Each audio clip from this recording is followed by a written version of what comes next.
നിങ്ങളുടെ favourite shows ഇനി ഒരിക്കലും മിസ്സാവില്ല. ഇപ്പോൾ C5 കാണും നിങ്ങളുടെ ഫേവറേറ്റ് ഷോ തികച്ചും സൗജന്യമായി.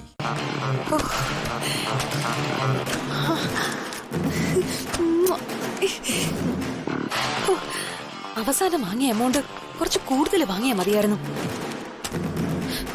ഈ 25 ലക്ഷം രൂപ കൊണ്ട് മെനക്കേട് കൂലി പോലും ആവുന്നില്ല.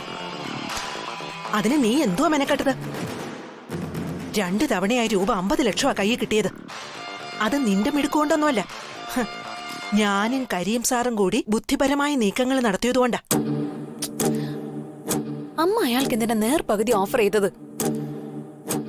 ഇല്ലായിരുന്നെങ്കിൽ കുറച്ചുകൂടി കിട്ടുമായിരുന്നില്ലേ? വീഡിയോ എടുത്തത് അയാള്, അവളെ ഫോൺ വിളിക്കുന്നതും അയാള്. ഇങ്ങനൊരു ബുദ്ധി ഞാൻ പറഞ്ഞു കൊടുത്തേ ഉള്ളൂ. കാര്യം നടന്നപ്പോ നമ്മളെ അയാൾ ഓർത്തത് തന്നെ ഭാഗ്യം. ഇല്ലെങ്കിൽ മുഴുവൻ തുകയെ അയാൾ കൈക്കലാക്കിയേനെ. കുറച്ച് നേരത്തെ ആയിരുന്നെങ്കിൽ ആ വീഡിയോ വെച്ച് എന്തെല്ലാം കളികൾ കളിക്കായിരുന്നു. ബ്രദർ ഇൻ ലോയുടെ അക്കൗണ്ടിൽ കിടക്കുന്ന കോടികൾ മുഴുവൻ ഇങ്ങനെ വന്നേനെ. അതിന് ഇനി എന്താ കുഴപ്പം? വരാനുള്ളത് വഴി തങ്ങില്ല മോളെ. അതെല്ലാം നമ്മുടെ കയ്യിൽ തന്നെ വന്നു ചേരും.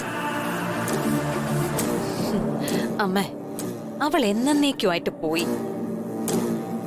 ബ്രദർ ഇൻ ലോയുടെ സ്വഭാവത്തിൽ നിന്ന് എനിക്ക് മനസ്സിലായത് അവളെ അവളുടെ നീലഹസ്തി മലയിലേക്ക് തിരികെ പാഴ്സൽ ചെയ്തു.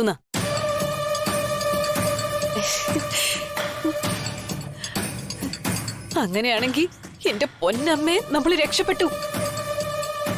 ചുമ്മാ അത് കയ്യും കെട്ടി നോക്കി നിന്നാ മതി, പിന്നെ കിട്ടാനുള്ളതെല്ലാം ഇങ്ങ് തനിയെ വന്നോളും. അതിനവൾ പോയാലല്ലേ? അവള് പോയാ പിന്നെ രവി ശ്രീ പ്രണയകഥ എങ്ങനെ മുന്നോട്ട് പോവും?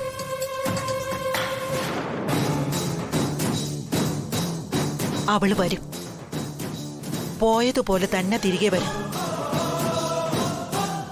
അതേത് മുഹൂർത്തത്തിലെന്ന് മാത്രം അറിഞ്ഞാ മതി. ചിലപ്പോ കുറെ കാലതാമസം വന്നെന്നിരിക്കും. ഇനി നീ വിശ്വസിക്കും പോലെ തിരിച്ചു വന്നില്ലെങ്കിലും നമുക്ക് ആശ്വസിക്കാൻ വകയൊന്നുമില്ല.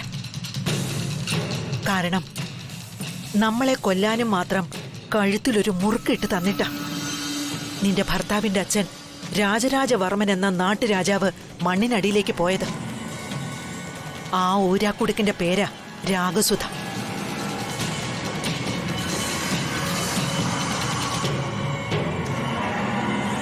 കേട്ടതും അറിഞ്ഞതും ശരിയാണെങ്കിൽ അവൾ ഒരു ഒന്നൊന്നര മുതലാ. ശത്രുപക്ഷത്ത് നിൽക്കുന്ന ശ്രീലക്ഷ്മിയെ പോലെയല്ല, അതിനു മുകളിൽ.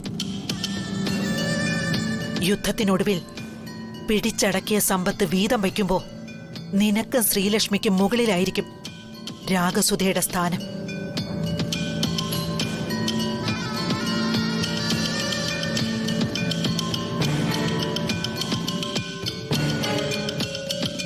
കുടുംബാംഗത്തിന്റെ 2 അടി പുറകിലായിരിക്കും എപ്പോഴും സംബന്ധക്കാരുടെ സ്ഥാനം. അവള് കുടുംബാംഗമാ, നമ്മള് സംബന്ധക്കാരും. അതുകൊണ്ട് അവള് ജയിലിൽ നിന്ന് ഇറങ്ങുന്നതിന് മുമ്പ് എല്ലാം ഒരു കരയിലേക്ക് അടുപ്പിക്കണം. ഇനി നമ്മൾ എന്ത് ചെയ്യാനാ പോകുന്നേ? അതങ്ങനെ എടുത്തു ചാടാൻ പറ്റില്ല.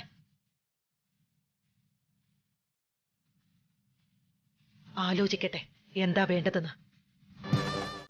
ഡൗൺലോഡ് ചെയ്യൂ C5 ആപ്പ്. കാണൂ എല്ലാ എപ്പിസോഡുകളും സൗജന്യമായി.